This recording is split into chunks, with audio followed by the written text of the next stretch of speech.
नमस्कार बच्चों, Isha classes online education में आपका एक बार फिर से स्वागत है।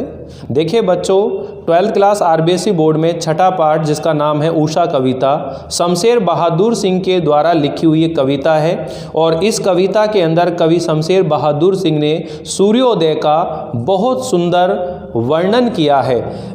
कवि शमशेर बहादुर सिंह जो हैं वो प्रयोगवादी युग के कवि हैं। इसी कारण उन्होंने अपने काव्य में, अपनी कविताओं में शिल्प संबंधी अनेक प्रयोग किए हैं। यहाँ ये जो कविता हम लोग पढ़ने वाले हैं शमशेर बहादुर सिंह की, इन्होंने उसके अंदर शिल्प से संबंधित कई प्रयोग किए हैं। तो जब हम इसका मूल भाव लिखेंगे तो इस रूप में ध्यान रखेंगे कि उषा कविता शमशेर बहादुर सिंह की एक प्रयोगवादी युग की कविता है। इस कविता में कवि शमशेर बहादुर सिंह ने नए प्रतीक, नए बिंब और नए उपमानों का प्रयोग किया है। उषा कविता में सूर्योदय होने से पहले आसमान में जो पल पल परिवर्तन होता है उस सुंदरता का उन्होंने वर्णन किया है और उस आसमान की हलचल को धरती के हलचल भरे जीवन से जोड़कर एक ग्रामीण परिवेश का गतिशील शब्द चित्र खींचा है। तो ये उषा कविता जो है ये सूर्योदय का एक शब्द चित्र है। अब क्वेश्चन ये पूछा जाता है कि भाई ये ग्रामीण परिवेश का शब्द चित्र क्यों है?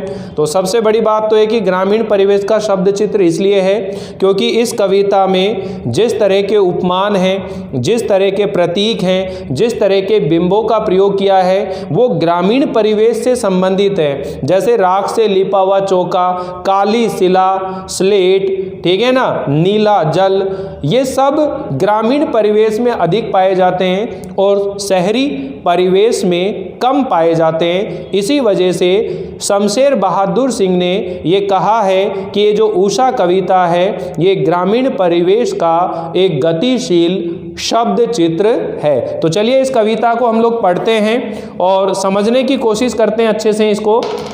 सबसे पहली बात तो ये ध्यान रखिएगा कि आपको ये समझ में आना चाहिए कि इस कविता के अंदर हम किस बारे में बात करेंगे। तो देखिए अभी इसकी बुक की एक बार मैं रीडिंग आपके सामने कर देता हूँ और इसमें जो महत्वपूर्ण प्रश्न बन रहे हैं वो भी मैं आपको बताता हुआ चल रहा हूँ। शमशेर बहादुर सिंह का जन्म आप जानते हैं 1911 में हुआ है और देहरादून में हुआ है। 8-9 साल की आयु में माँ का देहांत हो गया था। 18 वर्ष की आयु में शादी हुई। शादी के 6 साल बाद ही पत्नी का देहांत हो गया। जीवन में जितने भी अभाव थे, जीवन में जितने भी दुख थे, जितने भी संघर्ष करने पड़े, उसके बावजूद भी शमशेर बहादुर सिंह जो है वो कमज़ोर नहीं पड़े बल्कि और भी ज़्यादा मजबूती से वो अपने जीवन में आगे बढ़े। बिंबधर्मी कवि के रूप में विख्यात शमशेर की कविता में प्रगतिशील कवि की वैचारिकता तथा प्रयोगधर्मी कवि की शिल्प विधा का एक अनूठा संगम मिलता है। कवि के द्वारा रचित सौंदर्य के अनूठे चित्र पाठकों के मन को भाते हैं, अच्छे लगते हैं और इनकी प्रमुख जो रचनाएं हैं वो इस प्रकार हैं। देखिए कुछ कविताएं, कुछ और कविताएं, चुका भी नहीं हूँ मैं, इतने पास अपने बात बोलेगी तथा काल तुझसे होड़ है मेरी। उन्होंने उर्दू हिंदी कोश का भी संपादन कार्य किया था। प्रस्तुत कविता उषा भोर के समय होने वाले सूर्योदय का एक अनूठा शब्द चित्र है। सूर्योदय के दृश्यों के मनोहारी घरेलू बिंबों में बदलकर कवि ने प्रभावी ढंग से प्रस्तुत किया है। ये बिंब हमें गांव की मोहक भोर एवं जीवंत परिवेश का साक्षी बनाते हैं। ये क्वेश्चन आता है, हमेशा ध्यान रख लेना। भाषा, बिंब और लय तीनों का मणिकांचन संयोग इस कविता में मिलता है। कवि प्रातःकालीन सूर्योदय का एक मूक दृष्टा मात्र न बनकर भोर के जीवंत परिवेश को जीवन के चिर परिचित बिंबों में अभिव्यक्त करके एक सृष्टा के रूप का एहसास कराता है। राख से लिपा हुआ चौका, बहुत काली सील, स्लेट या लाल खड़िया चाक ये हमारे सामान्य घरेलू परिवार के बिंब हैं, लेकिन इनमें भी उन्होंने एक अनूठा सौंदर्य उत्पन्न किया है। तो ये आप लोग समझ गए होंगे कि इस कविता के अंदर कवि शमशेर बहादुर सिंह ने सूर्य उदय होने से पहले आसमान में जो पल पल परिवर्तन होता है उस आसमान के सौंदर्य को यहाँ व्यक्त किया है। और सूर्योदय से पहले का जो आसमान है उसे राख से लिपा हुआ चौका कहकर के उन्होंने संबोधित किया है। तो सबसे पहली बात देखिए कि एक ही बात को बताने के लिए दो दो उपमानों का प्रयोग किया है। तो देखिए पहले मैं आपके सामने कविता लिख देता हूं और फिर हम इसको डिटेल में पढ़ेंगे। इसकी बिल्कुल नहीं करना है वीडियो, ध्यान से एक एक बातें सुनते चलिए ताकि ये चैप्टर समझ में आ जाए। इस बुक में, सृजन बुक में, ये अंतिम चैप्टर मैं आप लोगों को पढ़ा रहा हूं। जो कोर्स रिड्यूस होकर आया है 40%, उसके अंदर 6 चैप्टर यहाँ तक ही है, बाकी आगे आत्म परिचय या कविता के बहाने, जो मेरा नया बचपन, ये आगे के तीनों चैप्टर हैं वो हट गए हैं, उनको आप लोगों को नहीं पढ़ना है ना याद करना है, ठीक है। तो आप देखिए बच्चों यहां पर क्या कह रहे हैं, उषा कविता। प्रातः नभ था, नभ मतलब आकाश, कठिन शब्द लिखते जाइए। प्रातः नभ था बहुत नीला, प्रातः नभ था बहुत नीला शंख जैसे, प्रातः नभ था बहुत नीला शंख जैसे, भोर का नभ, प्रातः काल का आसमान, भोर का नभ, राख से लीपा हुआ चौका, लीपा हुआ चौका, अभी गीला पड़ा है, अभी गीला पड़ा है, बहुत काली सील जरा से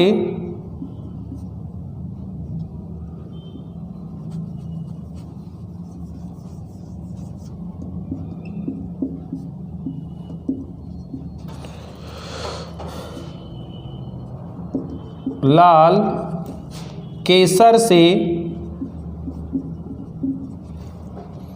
की जैसे धुल गई हो, स्लेट पर या लाल खड़िया चाक, लाल खड़िया चाक मल दी हो किसी ने, मल दी हो किसी ने,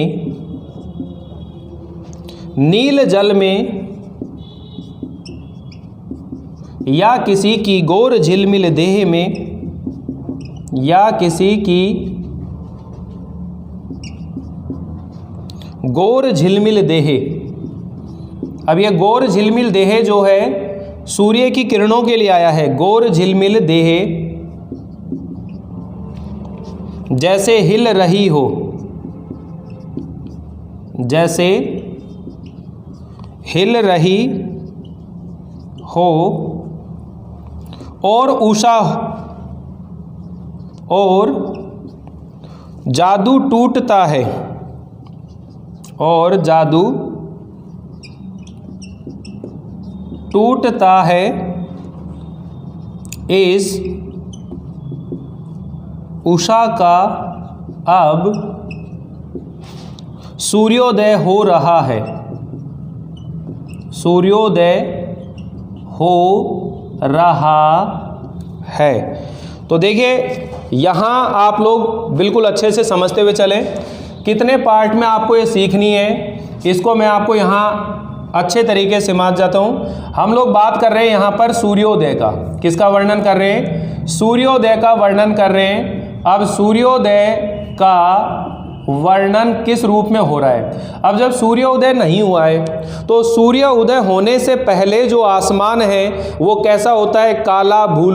काला भूरा और नीले रंग का होता है, ठीक है ना। यानी सूर्योदय होने से पूर्व, जो सूर्योदय होने से पहले आसमान कैसा होता है? यहाँ किसकी बात हो रही है? आसमान। सूर्योदय से पूर्व आसमान कैसा होता है? काला, नीला और भूरा रंगों के मिश्रण का होता है।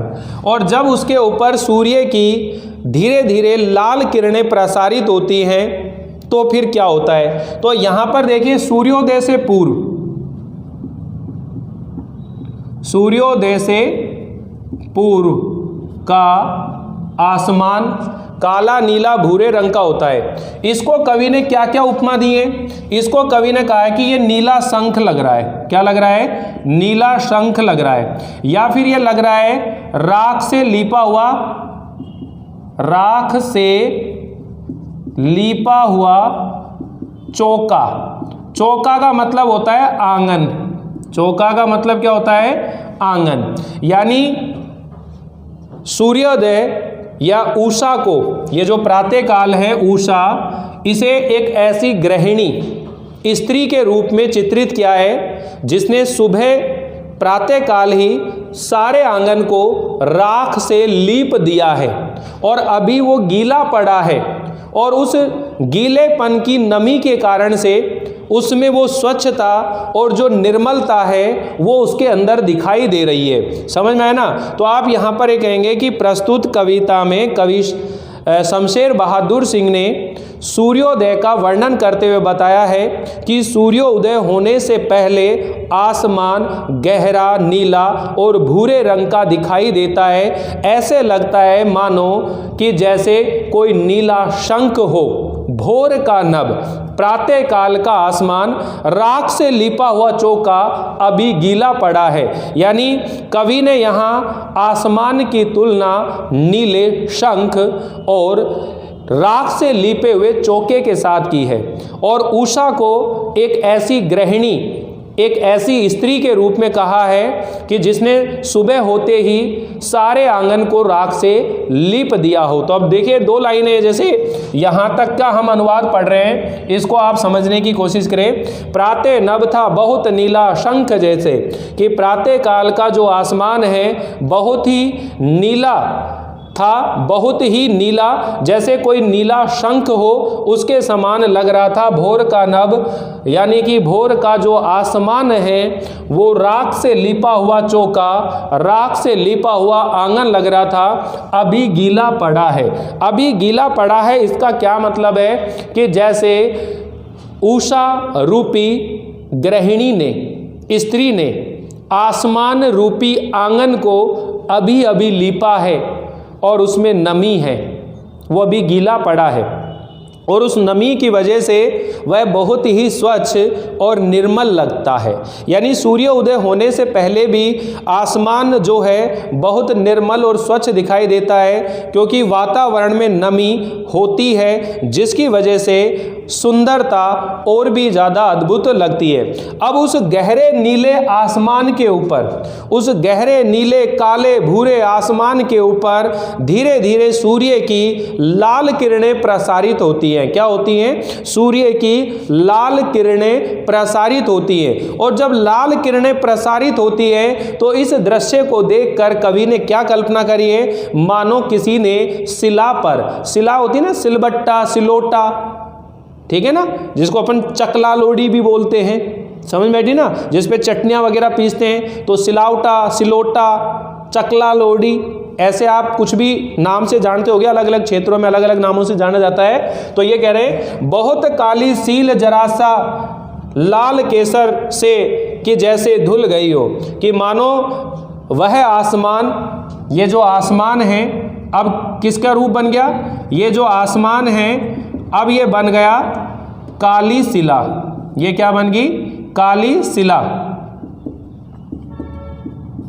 और इस काली शिला के ऊपर आसमान में तो क्या प्रसारित हो रही है? सूर्य की लाल किरणें, क्या हो रही हैं? लाल किरणें। और इस पर क्या हो रही है? जैसे केसर यानी काली शिला के ऊपर, सिलोटे के ऊपर जरा सी थोड़ी सी केसर डाल करके, लाल केसर उस पर डाल दियो और फिर उसे जैसे धो दिया हो तो जैसा मिश्रण रंग वो दिखाई देता है, उसी तरह आसमान में जब सूर्य की लाल किरणें प्रसारित हो रही हैं तो ऐसे लग रहा है मानो किसी ने थोड़ा सा केसर डालकर और उसे धो दिया हो। इस तरह वह लालित्य से अद्भुत लग रहा है। या फिर ऐसे लग रहा है स्लेट पर या लाल खड़िया चौक मल दी हो किसी ने। या फिर ऐसे लग रहा है कि जैसे आसमान पर, जैसे ये जो आसमान है इसी को काली शिला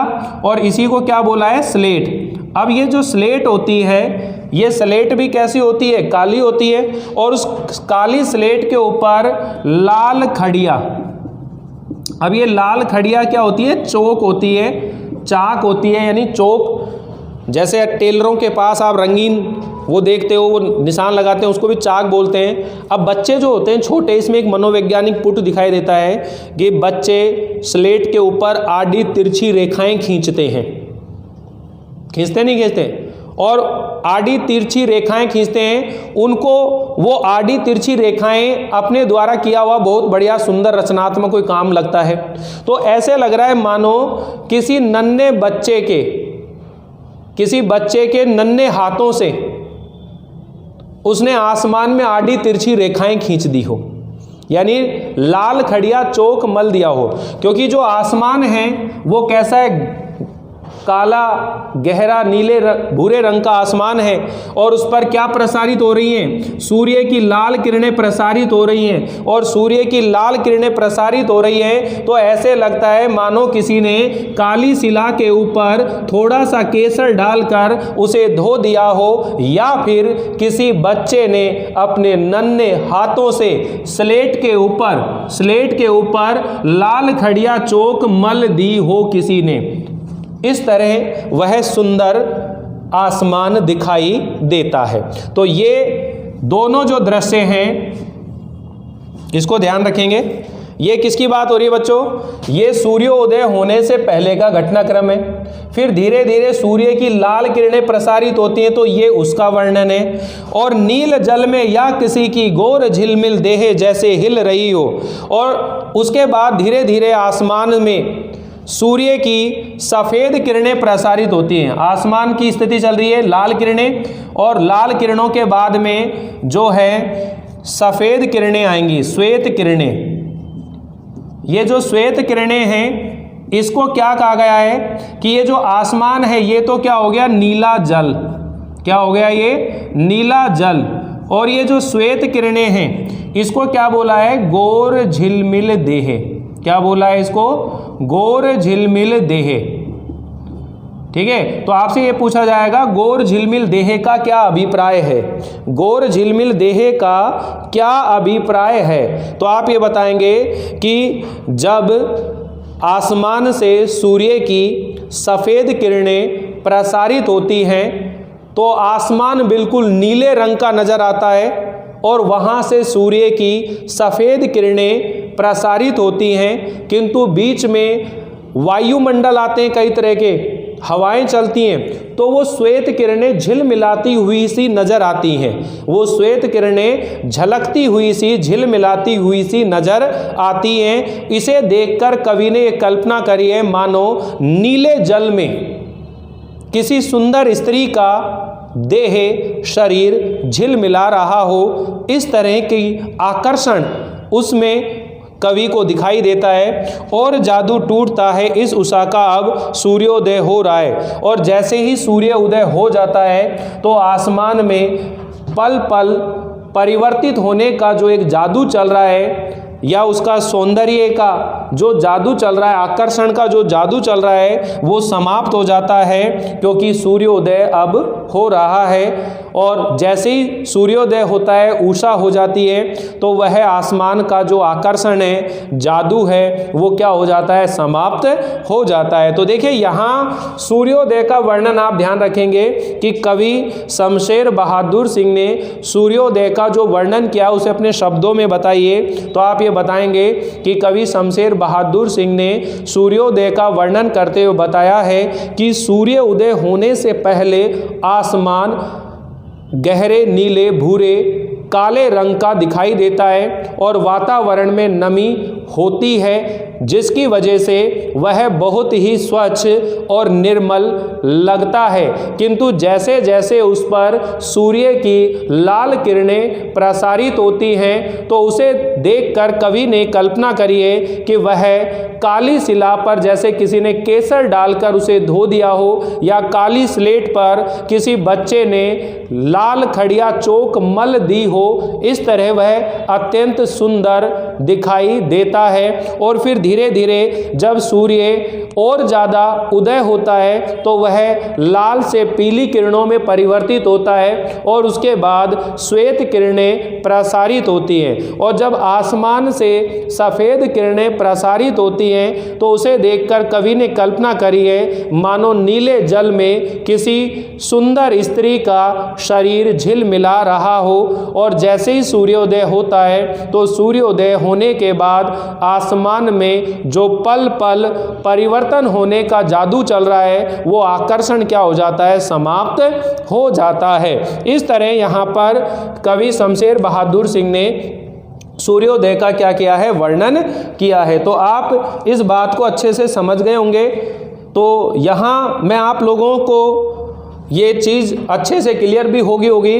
तो एक बार चाहें तो आप स्क्रीनशॉट ले लीजिए। ये वाली बात आप अपने रजिस्टर में नोट कर लेना कि यहाँ वर्णन किसका चल रहा है, सूर्योदय का वर्णन चल रहा है। सूर्योदय से पूर्व आसमान का जो सौंदर्य है, लालित्य है, उसका यहाँ पर वर्णन किया है। सूर्योदय से पूर्व आसमान काले, नीले और भूरे रंग का होता है और उसे कवि ने नीला शंख उपमा दी है या राख से लिपा हुआ चौके की उपमा दी है। और उषा को एक ऐसी गृहिणी या स्त्री की उपमा दी है जो प्रातःकाल उठते ही अपने आंगन में राख से लीपती है, जिससे उसमें स्वच्छता और निर्मलता आ जाती है। ठीक है, अब मैं आप लोगों को यहाँ इसके जो क्वेश्चन आंसर है उनके बारे में बात करेंगे और उसी के बाद एक समय रहा तो मैं व्याख्या भी आपको समझाने की कोशिश करूंगा इसकी।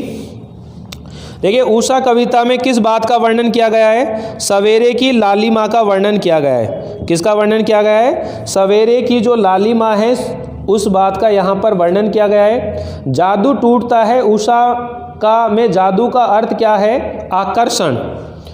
जादू टूटता है इस उषा का, तो सूर्योदय हो रहा है तो इसमें जादू टूटता में क्या है कि आकर्षण समाप्त हो जाता है। भोर का आकाश किसके समान बताया है, भोर का आकाश, भोर का नभ किसके समान बताया है, शंख के समान, नीले शंख के समान भोर का आसमान बताया है।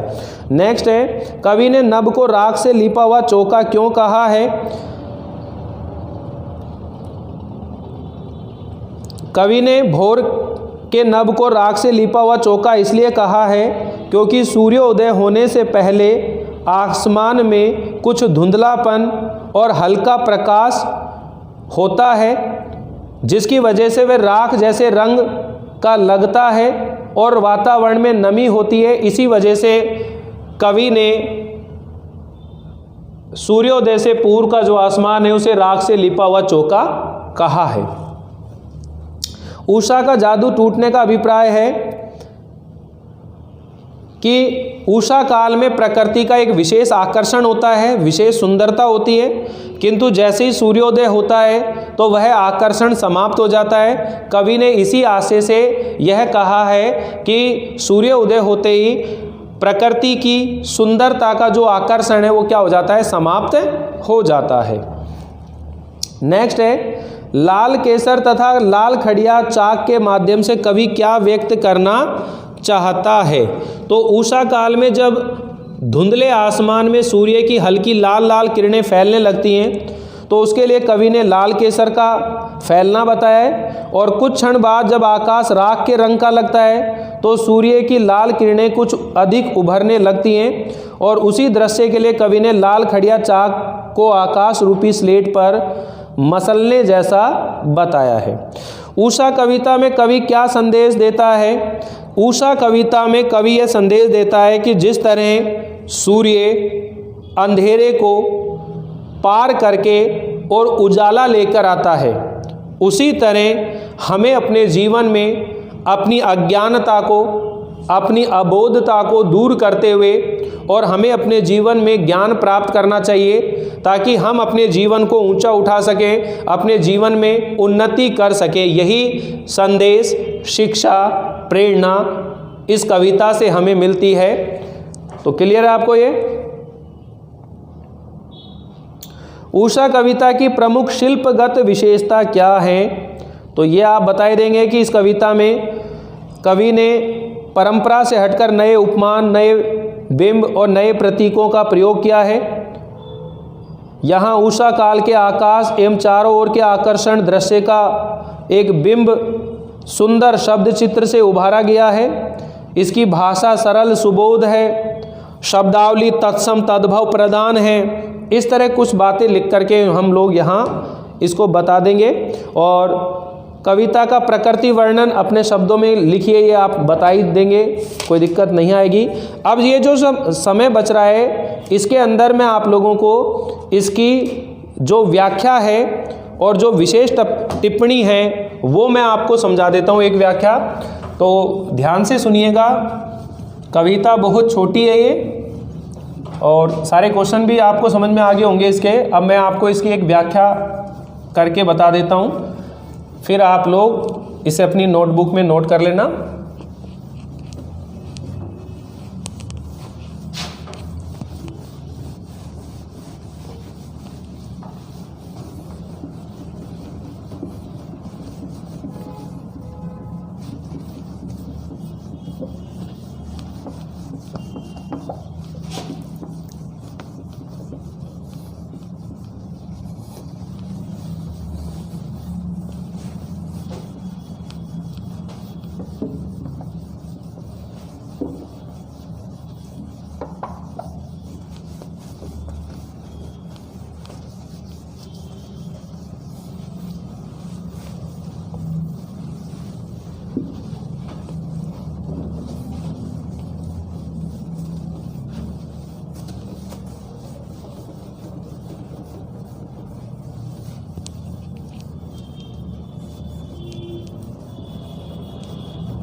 चलिए देखिए,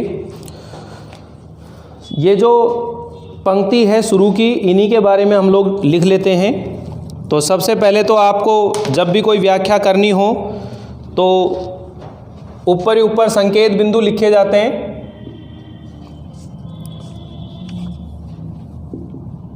प्राते नभ था बहुत नीला, शंख जैसे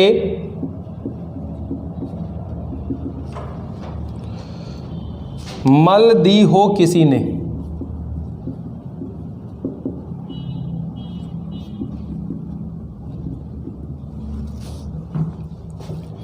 मल दी हो किसी ने। अब यहाँ सबसे पहले हम लिखेंगे कठिन शब्दार्थ।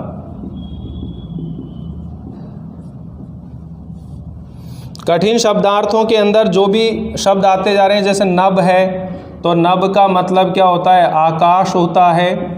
इसी तरह चौका जो है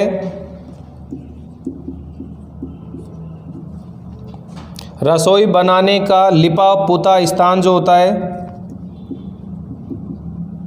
रसोई बनाने का लिपा पुता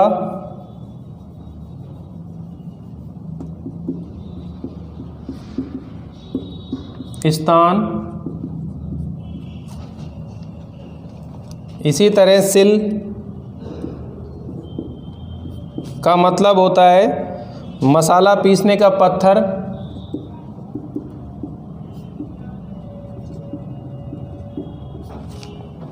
मसाला पीसने का पत्थर। भोर मतलब प्रातःकाल।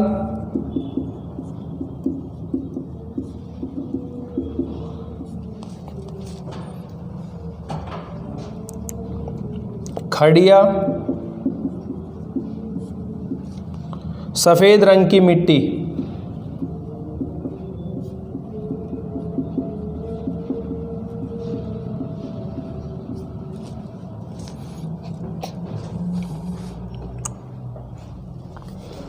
फिर लिखेंगे हम लोग यहाँ पर प्रसंग, प्रस्तुत, पद्यांश, हमारी पाठ्य पुस्तक, सर्जन के पाठ, उषा कविता से लिया गया है। इस कविता के रचयिता शमशेर बहादुर सिंह हैं।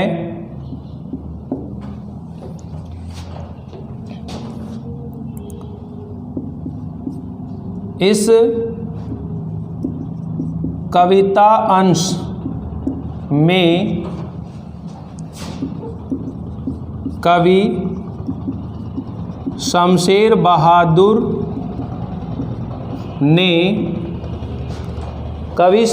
बहादुर ने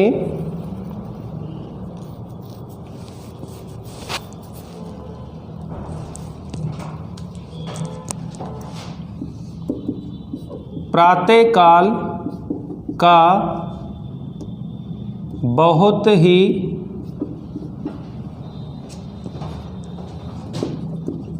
मनोहारी एवं आकर्षक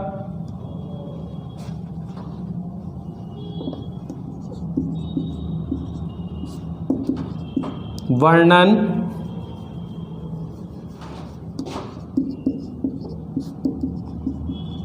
किया है। यह सूर्योदय के सौंदर्य का शब्द चित्र है। इस तरह से ये आप लोग एक प्रसंग लिखेंगे और उसके बाद जो है आप यहाँ व्याख्या लिख देंगे। व्याख्या के अंदर ये जो पद दिया गया खुद लिख लेंगे। फिर आ जाती है विशेष टिप्पणी। क्या चीज़ आता है? विशेष टिप्पणी। और विशेष टिप्पणी के अंदर मैं हमेशा पहली बात बताता हूँ कि इस कवितांश की भाषा सरल, सुबोध एवं प्रवाहमयी है तथा शब्दों का प्रयोग भावानुकूल किया गया है।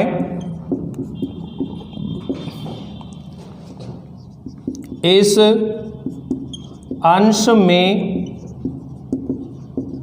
कवि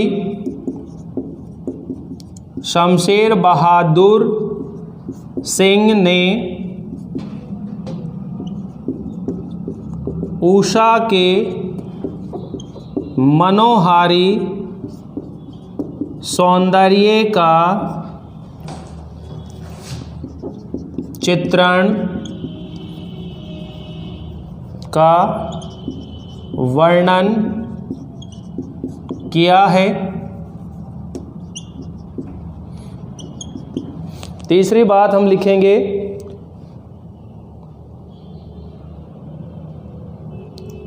उत्प्रेक्षा अलंकार का प्रयोग हुआ है।